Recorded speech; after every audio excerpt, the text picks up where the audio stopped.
If you live near an oil depot or refinery in Russia, it's definitely time to move. Ukrainian drones targeted an oil depot in the village of Matviev-Kurgan in Russia's Rostov Oblast, according to the Astra Telegram channel, citing local media and eyewitnesses. Footage circulating online appears to show drones flying over the Nekhlinovsky district toward the Matviev-Kurgan oil depot, followed by thick plumes of smoke rising from the site after impact.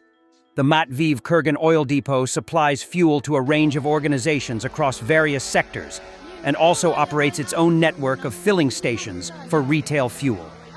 Rostov Governor Yuri Slyusar said 3 drones were shot down in the Matviev-Kurgan district by air defense systems.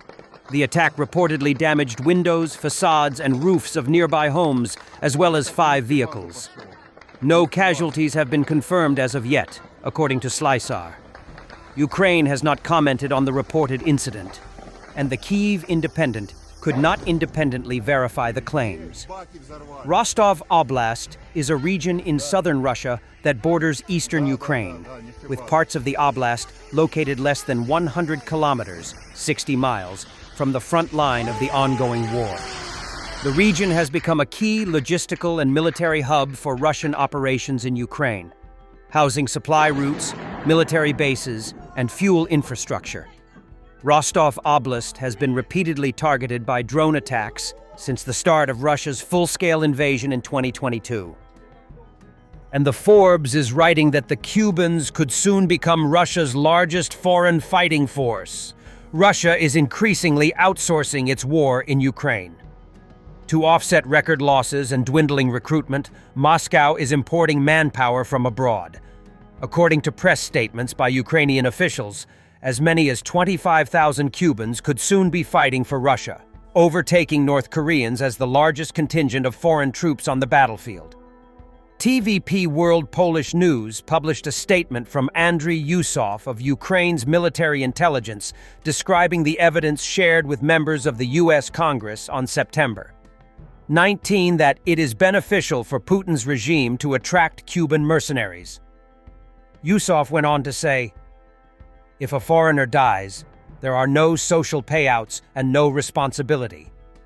There are no relatives inside Russia who are unhappy with the war. And of course, fewer dead Russians." British intelligence estimates that Russia has suffered over 1 million casualties, forcing the Kremlin to recruit or coerce foreigners from Africa, Latin America, and Central Asia to fill the gaps. For many Cubans, the appeal is financial, with promised salaries from Russia of around $2,000 per month, far higher than wages at home. Thousands have reportedly signed contracts that place them on the front lines.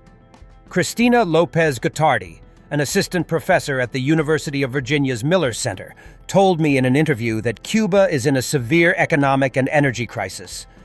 She noted the average monthly wage on the island is roughly $20, while recruits are reportedly being offered about $2,000 a month to fight for Russia, a sum astronomical by local standards. "The economics alone make this a powerful draw," she said.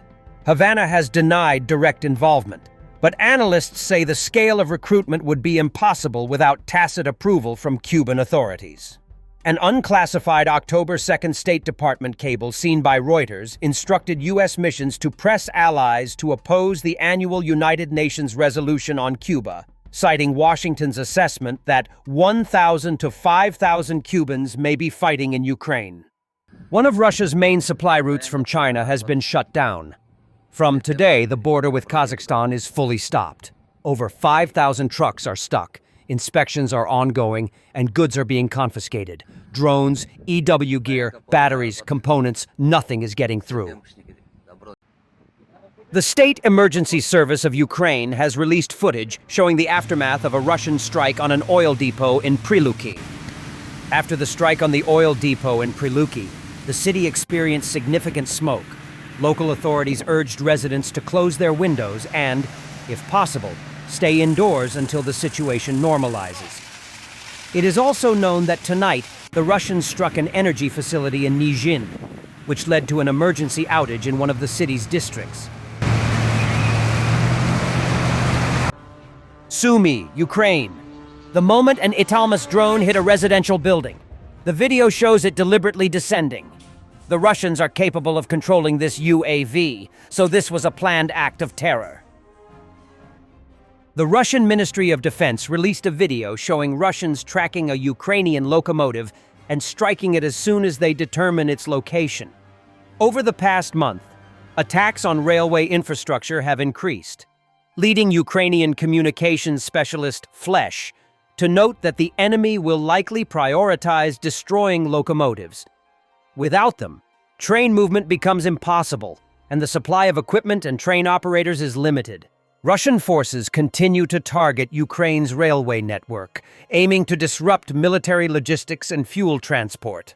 Several sections have been damaged, causing temporary delays but limited long-term impact.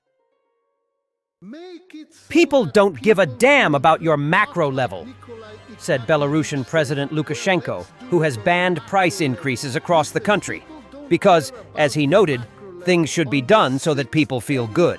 Make it so that people feel good, not like Nikolai Ignatievich says, well, let's do it on a macro level. Listen, people don't care about your macro level. On the 6th, any price increase is prohibited. Prohibited from today. Not tomorrow, but today.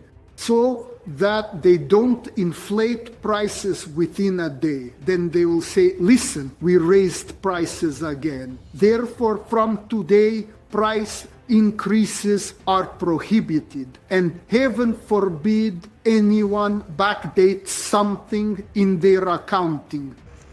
Everything is just as Putin said. Russians love action. And now they have it. A burned-out position, ashes, and scrap metal. Russia continues to lose weapons and equipment in Ukraine at a rapid pace, with Ukrainian strikes and counterattacks destroying tanks, artillery, and supply vehicles almost daily, eroding Moscow's frontline strength and logistics.